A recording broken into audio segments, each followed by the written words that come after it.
হাজারের নোট বাজারে চলে, হাজারের নোট বাজারে চলে। এই যে ভাই, এই যে ভাই, এই বড় ভাই, এই আপনি খারাপ ব্যবহার কেন করছেন? এখানে দাঁড়ান, একটু দাঁড়ান। কাঁধে ব্যাগ, হাতে বান্ডিল নিয়ে একজন দুজন নয়, একটি চক্র ঘুরে বেড়াচ্ছে দোকান থেকে দোকান। লোকটি রয়েছে, এই মানুষের ব্যাগে রয়েছে 1000 টাকার নোট। আমরা একটু আগে দেখেছি, চেষ্টা করবো মূলত উনি এটি পেয়েছে কোথায়, ওনার সাথে কথা বলবো।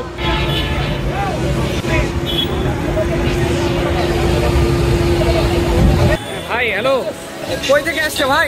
একটু দাঁড়ান, একটু ভাই, একটু দাঁড়ান, কথা বলি ভাইয়া। আপনার সমস্যা নাই, সমস্যা নাই, আমি কথা বলি আপনার সাথে। এই টাকার বান্ডিলগুলো মূলত ওনারা সরবরাহ করে।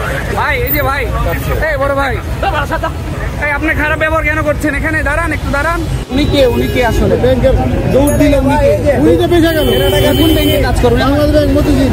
বাংলাদেশ ব্যাংকে গেটে পাইবেন আরে, ওই ব্যাংকের গেটের অফিসার তো নয় আমার কি। রোববার থেকে প্রাথমিকভাবে সীমিত পরিসরে 20, 50 ও 1000 টাকার নোট বিতরণ করেছে কেন্দ্রীয় ব্যাংকের মতিঝিল অফিস।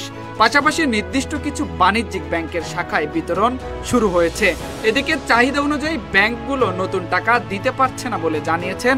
অনেক টাকা বিনিময় করতে হলে গ্রাহককে গুনতে হচ্ছে 300 থেকে 500 টাকা অতিরিক্ত অর্থ।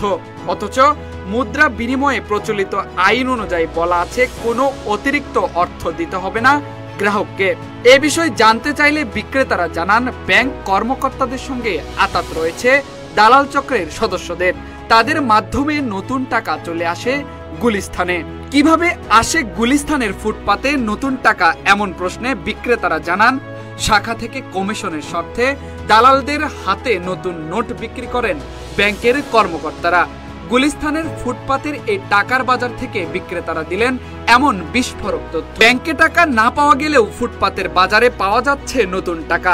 ব্যাগ ভর্তি টাকাই বা কোথায় থেকে এলো, কেনই বা রেখে দৌড়ালেন? ঈদের আনন্দ বাড়িয়ে দিতে দেশে প্রচলিত আইনে সাধারণ গ্রাহকরা কি হাতে পাবেন নতুন টাকা? এসব নানান প্রশ্নই থেকে যায়।